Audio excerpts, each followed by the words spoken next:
Listen, all this takes a lot of getting used to.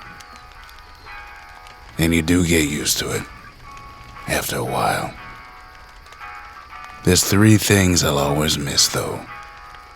1, not having to watch my step all the time. 2, forget about 2. And 3, I miss the songs. Folks from Ceylondia knew how to carry a tune. Sure, we've got some songs on the old gramophone, but try and imagine what they sounded like, playing to a room full of fine people, unwinding at the sole regret after a hard day's work. Those were the days.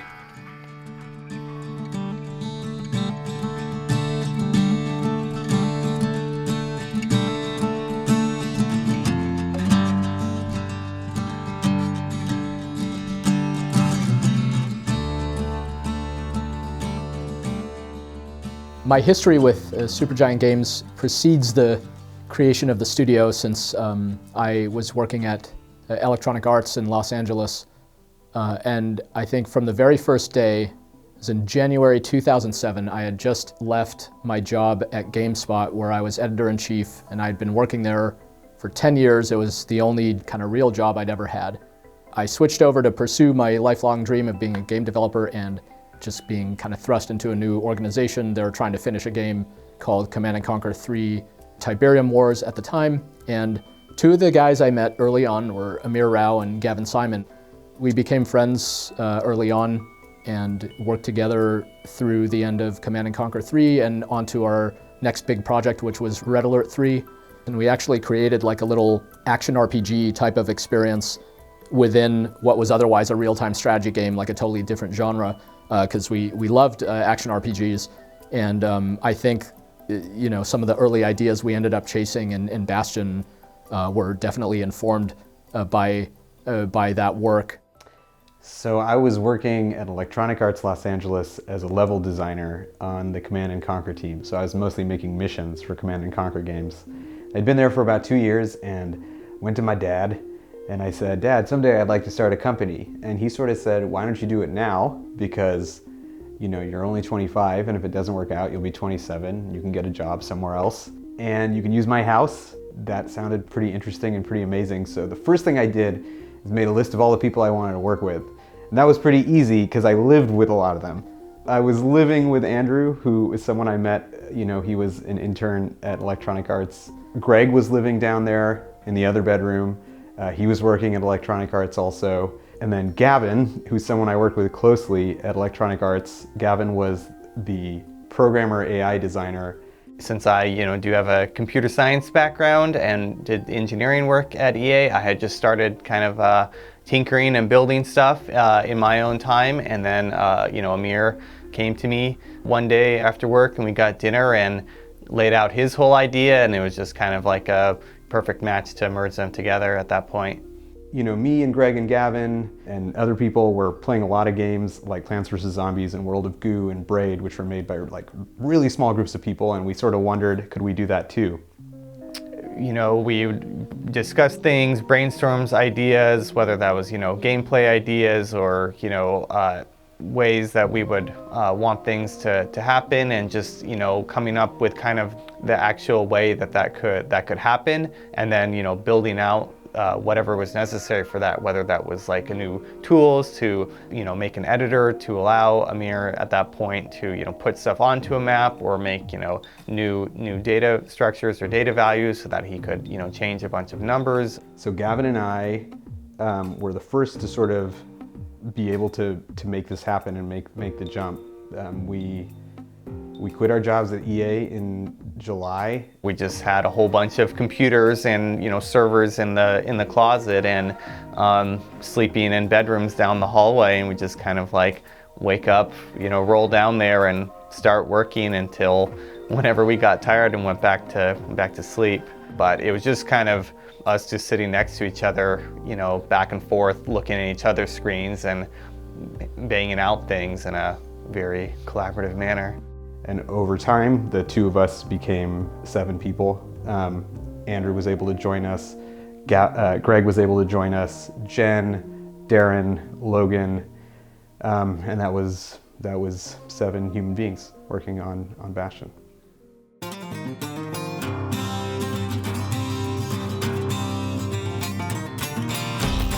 On the U-Haul drive up to San Jose, we started talking about like ideas around action RPGs, Gavin and I. And prior to that, I'd also sort of floated some conversations with Greg where Greg asked like me a really, really incisive personal question. He was like, what would be your perfect game that you would make? At the time, I think the answer I gave him was like Diablo 2 and Viva Pinata. Like that game, whatever that game is, I would love to play that game. And so Bastion started out sort of as a really big idea, which is what if you had an action RPG where you could build the whole world yourself? Definitely one of the core ideas on Bastion that was built into the game at a very low level was the idea of the world building itself as you ran across it, which of course ended up being a core aspect of the narrative of that game. But that kind of just started with like a gameplay idea of not having to have a mini map and to kind of have like the level like guide you as you go. But then that whole thing ended up being built into an underlying system where the entire terrain of the game would kind of form under you in hopefully a very natural way to guide the player along and to feel and look good as it was coming in. The very first weapon that went in the game was the hammer. So we had this hammer because we knew we wanted the character to be a builder. The idea was, okay, you're gonna fight enemies out in the field and you can get resources and you're gonna bring them back to this place called the Bastion and you're gonna build it up over time. And we had all these grand designs over the first year of that game about like the stuff you were gonna build. And then I was deeply interested and invested in the gardening part of it. And like you were gonna like garden the Bastion also, and everything is so janky because like the art is scanned out of D&D books and I modeled the main character and he's just like swinging a hammer really stupidly. But Darren's music is like really awesome in the background because music can just sort of be done like at the very beginning, it turns out. And that was like kind of something that ended up following us through all these projects where like the music is often the first expression of the tone and stuff that we end up using. Well, I think there was a tone for the project that everybody was sort of trying to establish that I was also working towards, which was, what if Cormac McCarthy made a fantasy video game? And that's like how I kind of crystallized my idea of what the tone of the game was going to be and what the tone of the music should be. And because I didn't have experience composing for anything, something that for me was the way that I could try to unify the music for the project without traditional tools of a composer was by setting up a genre for myself that I could sort of make all the music fit somewhere inside of. I'd kind of get the intention of how the music was going to be used. We need something for the town area. We need something for this first area, this first level. We need, and my sort of takeaway was, well, okay, I sort of processed that however I could and made my approach, my version of town music for the Bastion area, and then would throw that back over the wall. And sometimes there would be feedback and sometimes they just chuck it in. I mean, I know the actual name of the file that we used for the music in the Bastion is Town Music Rough. That is the literal name of the my named file that I sent them, and they're just like, yep, that's it. The whole kind of like aesthetic of Bastion, aspects of it were there from the start. Like the game never had a code name, it was always Bastion. So aspects of it, we always knew what it was going to be from before Supergiant even existed in some ways. So it had some of the aesthetics of like a Zelda game. Superficially, it's very deliberate. So this kind of bright, colorful, almost like a JRPG looking world, and ostensibly a story about saving the world, right? But we knew it was going to be about something other than that. So the idea that Cormac McCarthy, this great American author, would be writing these little JRPGs, that was like humorous to us. And we wanted to sort of chase that and see what would happen. That seemed to tie strongly to the sort of overtness of what was going on, of actually kind of restoring the world. And we liked the idea of, Amir and I were talking early on about what's kind of the tone of this game going to be. How is it going to do something that just doesn't feel like stuff we've seen a million times? Now, there's something I want you to see.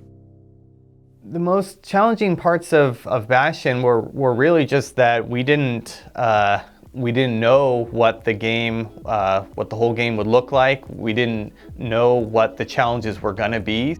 Certainly one of the earliest challenges was we didn't have an artist between Amir and I. That's kind of the one thing we were missing, is we had zero artistic ability. So we spent a long time looking for an artist, and we're obviously super grateful that we found Jayne along the way, because of course our games have become known for their art among other things. I was working at a company called Gaia Online. It was my first job, and I was actually doing isometric worlds for the little avatars they have. And I was working with a guy named Alex Ahad. He was good friends with some people who knew Amir Rao. They were, at the time, working on a prototype of Bastion. They essentially wanted a redux of the prototype art that they already had, and they asked me to redesign the Bastion and told me they wanted this lush and beautiful green world that had been shattered, but still retained like a lot of its charm and loveliness. I, building upon the many years of JRPGs that I've played, just like immediately spat out, what I thought felt good from a gut level, and they liked it.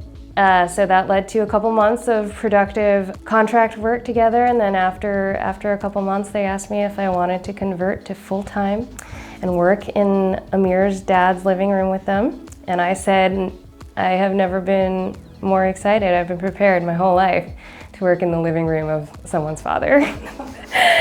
My whole life has been leading up to this moment. I was very interested in more Moroccan and kind of Orientalist designs as well. And I was given the creative opportunity. I thought it was the perfect chance for me to kind of integrate some of my own passion into their world that they were trying to put together too.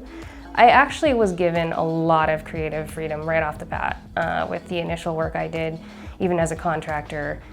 They, I think, encouraged me actually to just kind of look at the prototype and see what I thought would work best based on my own instincts. I looked at the prototype. The art that was in there already, I think, was by an artist named Tirawat. It was very creative, but it was a little more somber.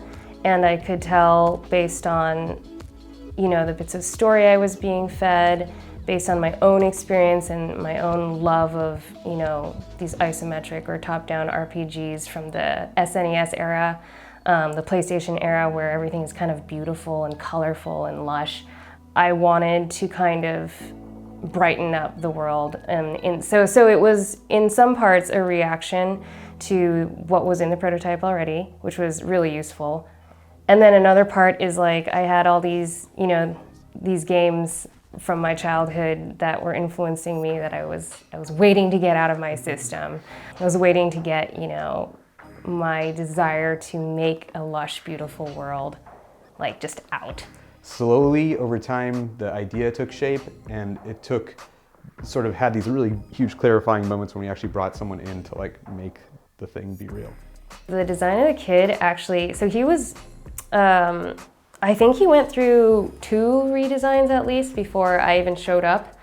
And he then received a retexture treatment and some redesigning within the constraints of us not actually being able to change his animations. So his original design had him looking a little older and a little clunkier than I thought was good for the story we were trying to tell and for the character we were trying to portray. So we ended up deleting a lot of some of his extra geometry and some armor. He used to have this neck armor piece, I think, that we just got rid of. But basically, he got a little bit of plastic surgery, and the same thing happened for his weapons, which had actually already been modeled as well. A lot of that stuff actually had come online before I even showed up. I just went through and kind of fixed them up a bit so that they matched the world that we were heading towards a bit better.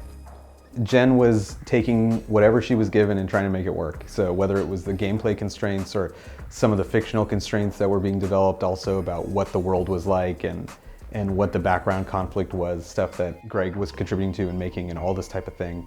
So some of the building and planting stuff receded, but what took its place was all the narrative, voiceover, atmosphere, beautiful art, and just all the stuff that was added by the other people who joined the team, and that ended up taking a more center stage, and supporting that became a huge goal over the course of making Bastion. Once I joined Supergiant and got like really very directly involved in like creating the story, putting all the words into the game, both the story part and like menu text, all sorts of stuff like that, as well as building levels for the first time, it for sure was a learning process, but I think like learning to learn is probably like the most essential skill as a game developer. I was kind of good enough as a generalist to where I could like add value to the team, just do whatever random things needed doing. Building levels was one of them, because Bastion's just 2 or 3 people at the beginning, so we just needed all the help we could get. And for me it was great because I just get to help out wherever we needed it. Even if I'm not the best level designer in the world or something, hey, I could put one together, just show me how, I'll do it. But what I did bring was like, working on the story and everything, collaborating closely with Amir. We were just on the same wavelength about creating a game where the narrative was important to the experience, and just seeing an opportunity around that. We're making an action RPG in Bastion, and we're like, it's in some ways a well-worn genre, but everyone is kind of mostly using the template of Diablo, and it's a template that we love an awful lot, but there's so much room to make a game in this genre a little bit differently. If we just kind of tried to make a very traditional action RPG, it would have been terrible, because we weren't going to have multiple character classes, we weren't going to have online multiplayer, we weren't going to have 10 million weapons, we weren't going to have 200 hours of gameplay.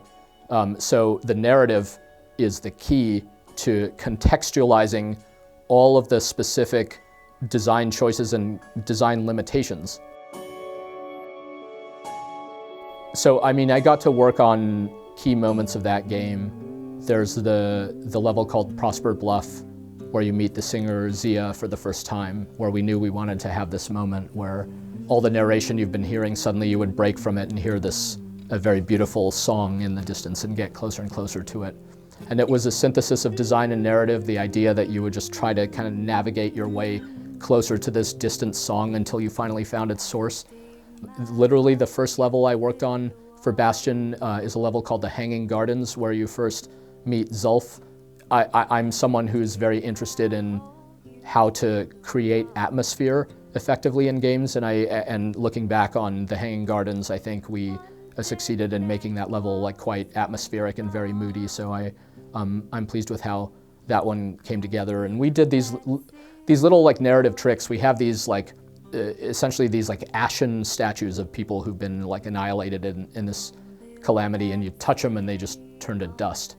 If you look closely, there's only 4 or 5 different statues, but they're kind of like, scaled differently, flipped horizontally and so on, to create the impression that it was like a big group of people, that almost in like a Pompeii style slice of life suddenly just destroyed like that.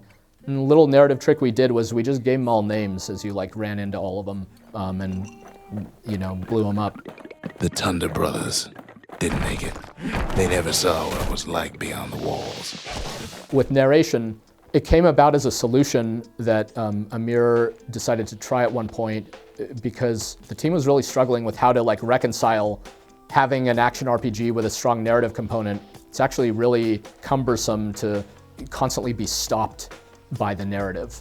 At the time that Amir asked me to work on Bastion, Logan and I were roommates in Brooklyn. And when we were working on Bastion, we were looking for a way to include narrative in the game without sort of interrupting the gameplay. And we thought about narration as an option. The narration definitely wasn't there from the start. It was not even sort of conceived of as one of the original parts of the game, which people are surprised to hear sometimes. And hey, Logan's a talented actor, and he lives, 10 feet from me. let's call him into my room to record some VO and see what happens. So all I really knew is my friend Amir was making a video game and wanted to try something with a voiceover narration. So now he needed an actor. I'd never known anyone who was in game development, so it was all just kind of like a miracle to me. Like, what do you mean you made this? How is that possible? It sounds weird, but the way I always put it is I never really decided to be an actor. I seemed to be one anyway, because I was just always doing weird voices and making stuff up when I was a kid. So I would just be an actor as a favor to friends, and that continued on after college, and just one of those instances was Bastion. I play the character named Rux in Bastion, who's the narrator. When the kid eventually arrives at the Bastion at the end of that sort of first level, that's where you meet him, and he's just been there sort of waiting for you. You know, he imparts to you this plan that he has to restore the world, basically, and that's your mission. Logan certainly had a magical effect on Bastion. As soon as his voice was in the game, suddenly the atmosphere, the world of the game started coming to life in a way that was just not happening basically at all prior to that. The cauldron boiled over some 300 years ago. They say it filled the skies with ash and the lakes with molten rock. So even when the game was lacking in any kind of like real art assets or any kind of like identity, suddenly this voice was bringing it some amount of life. We knew, you know, the sort of setting or the tone of the game was already set in place, largely through like Darren's score. So we knew that he was, you know, gonna have like a bit of a southern flair. So that was there early on, but yeah, just trial and error, because we just record some stuff and then they have to plug it into the game and play with it a bunch and see if it works. There's like 3 different inspirations behind the character and behind the voice specifically, and one of them is Ian McShane in Deadwood, which I had just discovered. A friend of mine turned me on to the show. The other 2 influences were Sam Elliott as the stranger in The Big Lebowski, and then Daniel Day-Lewis, Bill the Butcher in Gangs of New York. I think typically someone in my position would be like heavily involved in the actual like recording of like working with the actor, you know, directly. Here's the subtext of this line and all this sort of stuff. But basically, like, since Darren and Logan have known each other most of their whole lives, they have such a rapport that they just really connect. And Logan's instincts on my work have just basically always been dead on, and it would just, I would joke that I could write the worst trash and Logan can make it sound incredible. The hardest stuff, I think, on Bastion was like us exceeding our own nature. We worked a lot on Bastion, and we were living in a house and working in a house, and Jen was commuting to a house and working out of a living room, and Greg would commute and sometimes stay for a night or multiple nights and then go home and work, and Andrew was flying from LA and working, and you know, in his Call of Duty pajamas, like in a server room in a closet, just like trying to get the game to 60 frames per second, like on an Xbox.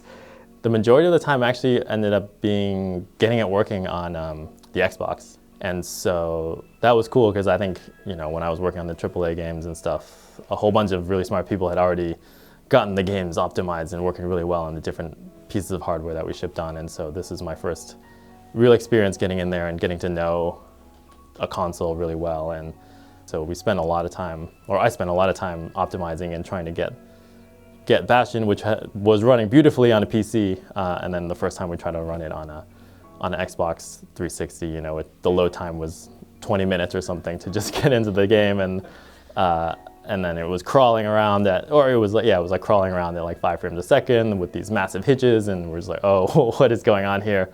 And so that was a really fun and interesting challenge to sort of dive into. It was just a completely set of different techniques for getting to run quickly.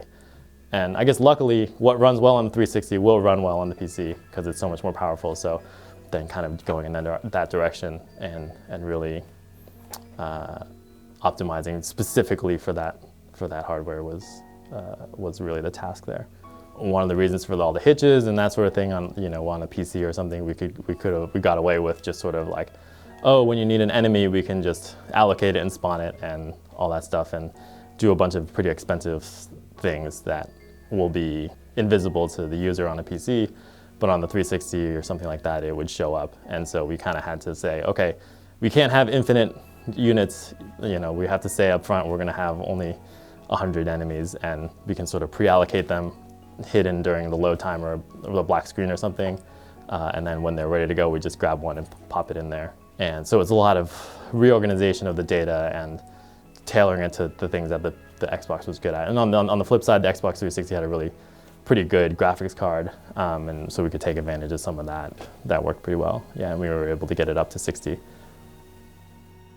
It was just, we just did so much work that I think we pushed ourselves like physically a lot. And you know, there wasn't any individual who was like, we all must do this. We just kind of did it and fed off each other's energy, and we did it and worked like we would never be able to make another game again, because I think at some level we thought it's possible that we would not be able to make another game again under these circumstances. Certainly not in the living room of my dad's house. We put a lot of stuff into that game, and we put a lot of ourselves in that game. We put a lot of time into that game. We tried to get a lot of the details right the first time, and we definitely pushed ourselves like to the extreme limit. We had a game and we built it and we were kind of having fun with it, but we didn't really know if the game was any good at all or if anyone would be interested in it or anything. And so figuring out, you know, how to get other people to play it, which we ended up being able to do at PAX. And initially just kind of like things started snowballing from there, and we continued to figure everything out as we went along. In the old times, if you wanted to be on Xbox Live Arcade, you had to have a publisher. And what that meant was finding a publishing partner. When we showed the game at PAX the first time, part of what we were hoping for is we would find someone who would help us get the game on Xbox Live Arcade, because we knew we couldn't do that ourselves. Mike Leon from Warner Brothers, he played it, and he took me aside after playing it, and he played it, you know, with no expression. And he just said, "You have no idea how much shit I play and how little of it I like," which was like, it was an amazing compliment to me, because I actually don't know how much shit he had played, and I didn't really know where his bar was, but it sounded like he was saying, "I really like your game," and he was saying that. And we had an amazing partnership with Warner. You know, we self-funded and developed the game. Warner helped us do a lot of stuff we couldn't do, like publish on Xbox Live Arcade, bring the game to PAX, help support it with, you know, build awareness with marketing at E3 and stuff like that. The industry kind of evolved to have more self-publishing options on every place under the sun. So, you know, we opted to self-publish our games moving forward from Transistor. But at the time, we needed a partner, and Warner was that partner, and you know, they really supported the game through and through. After Bastion shipped, we had worked so much that I actually remember my first feeling after we uploaded the game is like, oh my God, I can't work on this anymore. Like, I actually felt really sad because I had spent so much time on it, and so much of my life was wrapped up in just the labor of making that game. I almost didn't even think about the fact that someday it would be like released. That when that happened, it was a profoundly sad time. It was also a time where I had to reckon with some of the trade-offs I had made in my life by working so much. I remember talking to Darren about this, and he said, "I wish you could feel how good it is that we finished this game, because it's objectively awesome." I think about that a lot, because it didn't feel like it was awesome when it was done. And there was a long gap. We started in May, came out as the first game of Summer of Arcade on Xbox Live Arcade on July 20th, 2011. And it did fine. It did okay. I think we sort of thought, oh wow, okay, this did okay. Like, the sales were okay. But then what really started to happen is Bastion really grew over time. So that summer was a little bit like, okay, we did well enough that we're gonna be able to leave my dad's house and move to San Francisco and start a studio. We didn't realize what we had on our hand until the winter. In the winter of that year, the game continued to sell. It had come out on Steam shortly after the Summer Arcade launch, and it built and built and built and grew and grew and grew, and we started getting nominated for all these awards. We started going to award shows, started collecting awards, and we realized, holy crap, people really like this game, and it's actually a verifiable hit. It's just a hit that kind of grew over time. You know, I'd done stuff that I thought was cool before that point, that nobody, you know, that no one didn't make any sort of impact on anybody else. So I felt similarly about Bastion. I thought, oh, this I like this is cool, you know. But I'd also felt that way about a bunch of other stuff. So when it did in fact hit, and it was so well received, it won awards and stuff like that, you know, people talked about it. It was really crazy for me, and I still don't, I'm still sort of surprised and shocked and flattered whenever it happens with any of the music that I made since.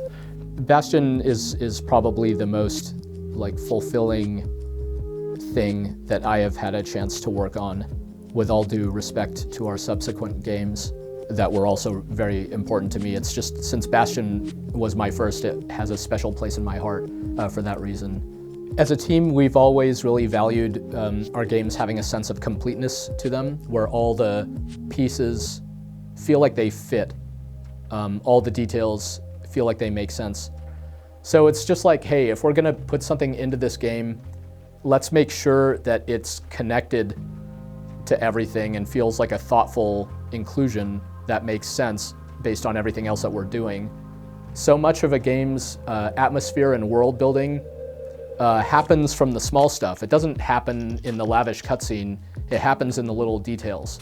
The other aspect of Bastion that was really, really important to me, and I'm glad panned out, was at the very end, and the scene where you find Zulf having been essentially left for dead by his own people after the disastrous interactions you've had with them, and you have a choice of whether to take him with you or to leave him there for dead.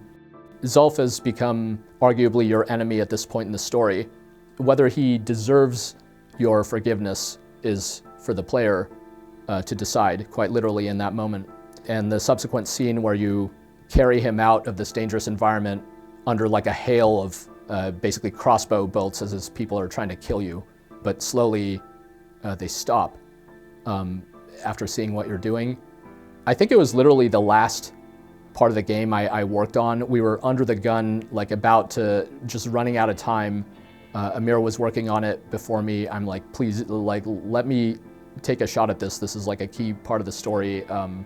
At the time it was like, dude, no one's gonna, why are you spending all this time on this? No one's gonna notice that after they cease fire, one of the guys opens fire again, only to be cut down by his commanding officer for disobeying orders and stuff like that. But I notice when I play games, when they do small stuff that shouldn't be noticed, I knew other players would too, and that was one of those sequences where once the game got out into the wild, it seemed to impact players quite a bit, despite like the crude tools at our disposal, right? We didn't have cutscenes. These characters had like very little in the way of animation. We just had to like frame the scene a certain way and script it a certain way, and then let the narration literally kind of do the talking and fill in the blanks. So these characters that we create together, they do take on a life of their own, and it becomes about what would the character say, what would the character do, and we're just kind of it almost feels archaeological to me. It's like I'm just transcribing an interview or something like that. Like this is just how this character would act in this situation. This is what they would say. Some of what I'm saying suggests that we do everything like super deliberately. The truth is, we also just jam a bunch of stuff into the build. In the early going of a project, sometimes at random. Everybody is just doing their own thing, throw it all in, and we'll see what sticks. It was definitely scary and fun in combination. I think I enjoy, generally I would say, a sort of sink or swim kind of high pressure scenario that tends to work for me and force me to, you know, really get down to business and do my best work, I think, in some of those scenarios. I think as a whole, I'm really proud that it exists. I'm really proud that Bastion happened, and that it was well received enough by people that we could keep making games, and they're still doing it. The most important thing about Bastion, I think, is that it was designed above all to be complete, for all the pieces to fit together. And looking back on it, I think we did that quite well. I think the focus on that aspect was really worth it and resulted in this game that just kind of worked on people on a lot of different levels. The music, the art, the tone, and of course the gameplay itself. The thing I'm most proud of about Bastion is everybody else's incredible work on that game. I'd see the quality of Jen's art coming in, and I would read Greg's writing and hear Logan's acting and see the design coming together and all that stuff, and I'd be like, oh dang, I better do a good job. You know, like holy crap, this is good. So, you know, I think just the sort of general level of quality of the humans that I was involved am involved in working with, really forced me to do my best possible effort that I could. That was like the kind of game we dreamed of making, and one day we look back and it's like, oh dang, I guess we kind of made one of those after all, and people liked it. So that was, yeah, obviously very reassuring, in addition to allowing us to stay in business and proceed to make more games together. My favorite parts of Bastion are the parts that everyone else worked on. So I love listening to the voiceover and music and the world of Bastion that Greg wrote.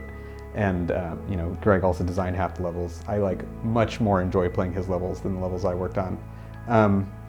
You know, just knowing what Gavin and Andrew were able to build in terms of an engine and technology that's the basis for everything we do today over the course of such a short period of time.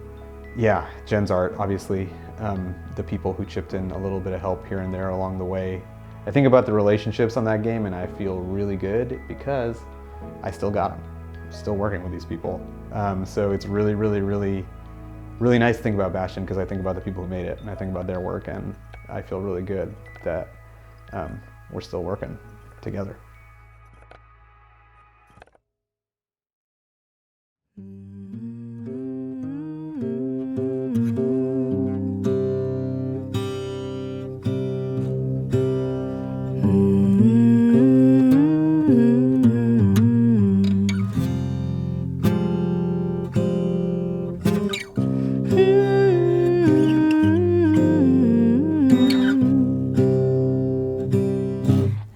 Dig my hole, you build a wall. I dig my hole, you build a wall. One day that wall is gonna fall. Gonna build that city on a hill.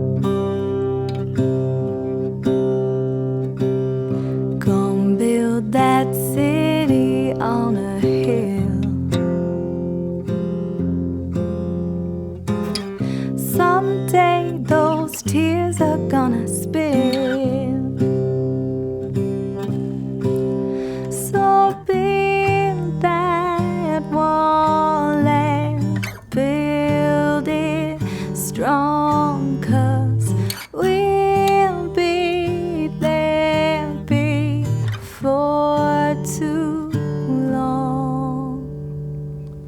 Gonna build that wall up to the sky. Gonna build that wall up to the sky. Someday your bird is gonna fly.